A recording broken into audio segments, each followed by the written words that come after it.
नमस्कार। इन विशेष समाचारों में आप सभी का बहुत स्वागत है। मैं हूं जया सिन्हा, मेरे साथ है शरद। शुरुआत करेंगे इस वक्त की सुर्खियों के साथ। प्रधानमंत्री नरेंद्र मोदी आज से आंध्र प्रदेश और उड़ीसा के दौरे पर। पहले दिन आंध्र प्रदेश में 2 लाख करोड़ रुपए से अधिक की विकास परियोजनाओं की करेंगे शुरुआत। विशाखापत्तनम में जनसभा को भी करेंगे संबोधित।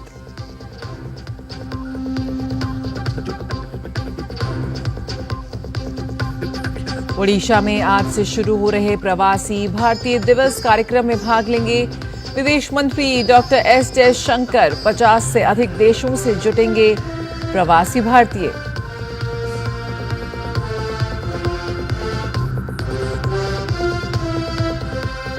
रक्षा मंत्री राजनाथ सिंह की आज मालदीव के रक्षा मंत्री के साथ द्विपक्षीय बैठक। मालदीव के रक्षा बलों की क्षमता बढ़ाने, रक्षा परियोजनाओं समेत रक्षा सहयोग से जुड़े तमाम पहलुओं की होगी समीक्षा।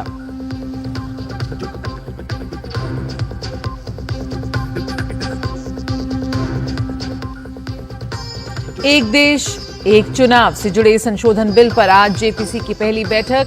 विधि और न्याय मंत्रालय के प्रतिनिधि समिति को देंगे जानकारी।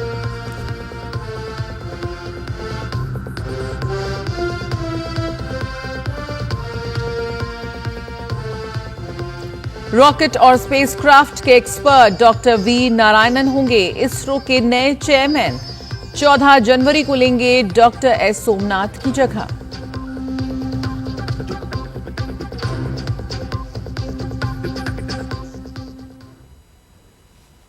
प्रधानमंत्री नरेंद्र मोदी आज से आंध्र प्रदेश और उड़ीसा के 2 दिन के दौरे पर रहेंगे। आज पहले दिन पीएम विशाखापत्तनम में 2 लाख करोड़ रुपए से अधिक की परियोजनाओं का लोकार्पण और शिलान्यास करेंगे। प्रधानमंत्री विशाखापत्तनम के पास पुदिमदगा में अत्याधुनिक एनटीपीसी ग्रीन एनर्जी लिमिटेड की ग्रीन हाइड्रोजन हब परियोजना की आधारशिला रखेंगे, जो राष्ट्रीय हरित हाइड्रोजन मिशन के तहत पहला ग्रीन हाइड्रोजन हब है। इस परियोजना में लगभग 1,85,000 करोड़ रुपए का निवेश होगा। प्रधानमंत्री आंध्र प्रदेश में 19,500 करोड़ रुपए से अधिक की लागत वाली विभिन्न रेलवे और सड़क परियोजनाओं का लोकार्पण, शिलान्यास और उद्घाटन करेंगे, जिसमें अन्य परियोजनाओं के साथ साथ विशाखापत्तनम में दक्षिण तट रेलवे मुख्यालय की आधारशिला रखना शामिल है। प्रधानमंत्री अन्नाकपल्ली जिले के नक्कापल्ली में बल्क ड्रग पार्क की नींव रखेंगे। बल्क ड्रग पार्क से हजारों नौकरियों का सृजन होगा। इसके साथ ही प्रधानमंत्री तिरुपति जिले में चेन्नई बेंगलुरु औद्योगिक गलियारे के तहत कृष्णापट्टनम औद्योगिक क्षेत्र की आधारशिला भी रखेंगे। इस परियोजना से लगभग 1 लाख प्रत्यक्ष और अप्रत्यक्ष नौकरियों का सृजन होने का अनुमान है। पीएम विशाखापत्तनम में एक रोड शो भी करेंगे।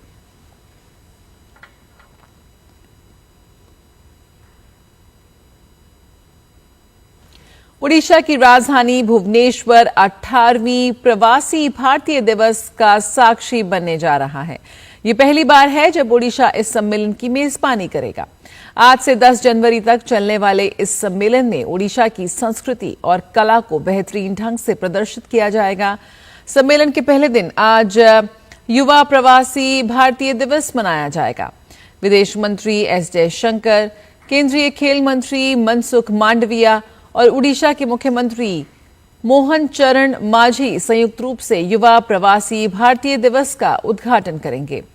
सम्मेलन में न्यूज वीक पत्रिका के सीईओ देव प्रगाद बतौर मुख्य अतिथि शामिल होंगे। प्रधानमंत्री नरेंद्र मोदी कल इस सम्मेलन का उद्घाटन करेंगे।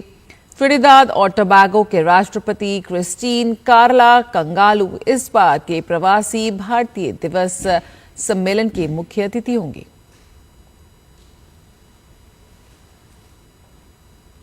मालदीव के रक्षा मंत्री घासन मोमून आज भारत की 3 दिवसीय यात्रा पर आएंगे और भारत के रक्षा मंत्री राजनाथ सिंह के साथ द्विपक्षीय बैठक करेंगे।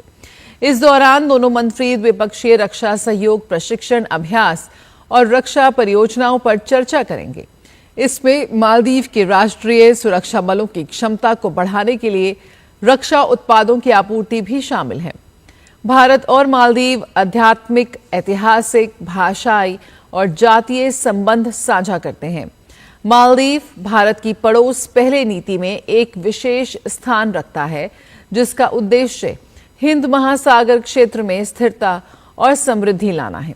दोनों देश IOR की सुरक्षा और संरक्षा बनाए रखने में प्रमुख भूमिका निभाते हैं। मालदीव के रक्षा मंत्री 10 जनवरी 2025 तक 3 दिवसीय भारत यात्रा पर रहेंगे। भारत प्रवास के दौरान वे गोवा और मुंबई भी जाएंगे।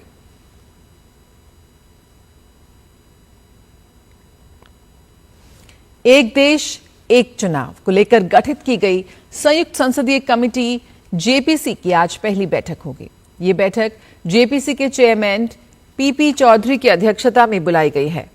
इस समिति में कुल 39 सदस्य हैं, जिसमें लोकसभा से 27 और राज्यसभा से 12 सदस्यों को शामिल किया गया है, जिसमें पूर्व केंद्रीय मंत्री अनुराग सिंह ठाकुर, पुरुषोत्तम रुपाला, मनीष तिवारी, बांसुरी स्वराज और संबित पात्रा शामिल हैं। इसके अलावा समिति में कांग्रेस की प्रियंका गांधी वाड्रा, जदयू के संजय झा, शिवसेना के श्रीकांत शिंदे, आप के संजय सिंह और तृणमूल के कल्याण बैनर्जी सहित सभी प्रमुख दलों के सदस्यों को शामिल किया गया है।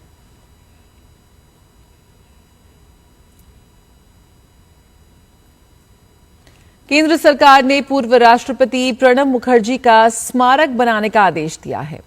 पूर्व राष्ट्रपति का दिल्ली के राजघाट में स्मारक बनाया जाएगा, जिसे लेकर उनकी बेटी शर्मिष्ठा मुखर्जी ने PM नरेंद्र मोदी और सरकार का आभार जताया है।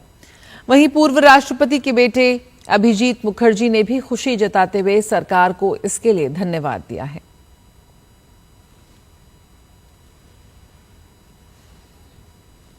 दिल्ली सरकार की स्वास्थ्य सेवा महानिदेशालय की निदेशक डॉक्टर वंदना बग्गा को निलंबित कर दिया गया है। स्वास्थ्य विभाग के उप सचिव ने यह आदेश जारी किया है। जानकारी के अनुसार डॉक्टर वंदना बग्गा के खिलाफ विजिलेंस में कुछ शिकायतें की गई थीं, जिसके बाद ये कार्रवाई हुई है। दरअसल डॉक्टर वंदना बग्गा पर आरोप है कि उन्होंने दिल्ली सरकार के अस्पतालों और मोहल्ला क्लिनिक में खराब गुणवत्ता की दवा की आपूर्ति के मामले में DGHS द्वारा गठित कमेटी को क्लीन चिट दे दी थी और इस मामले को बंद करने की सिफारिश की थी, जबकि इस मामले में दिल्ली के उपराज्यपाल ने विजिलेंस की सिफारिश पर CBI जांच के निर्देश दिए थे।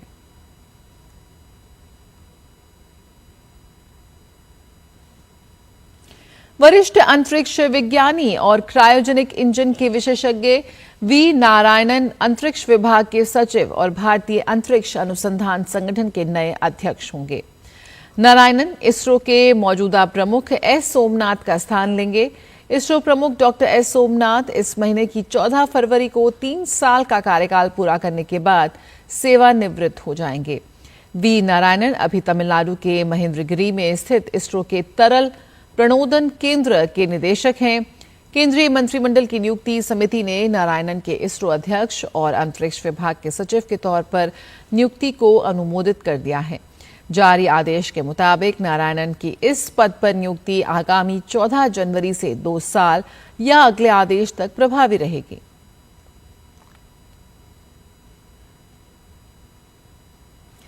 तेरह जनवरी से दिल्ली में शुरू होने वाले खो-खो विश्व कप के मैचों का शेड्यूल मंगलवार को जारी किया गया।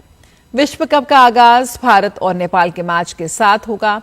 खो-खो विश्व कप 2025 का उद्घाटन समारोह 13 जनवरी को दिल्ली के इंदिरा गांधी स्टेडियम में होगा। विश्व कप के ग्रुप चरण के मुकाबले 16 जनवरी को समाप्त होंगे। प्रतियोगिता का फाइनल मुकाबला 19 जनवरी को खेला जाएगा। प्रतियोगिता में 6 महाद्वीपों के 24 देशों की 21 पुरुष और 20 महिला टीमें हिस्सा लेंगी।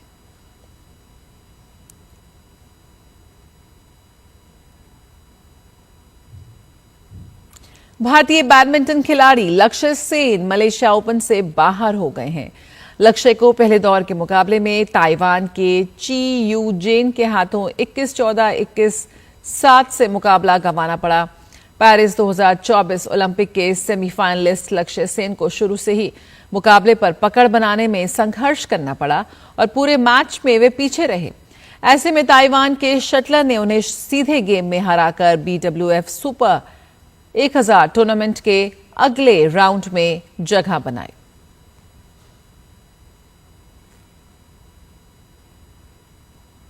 इन विशेष समाचारों में फिलहाल इतना ही। मुझे और शरद को दीजिए इजाजत। नमस्कार।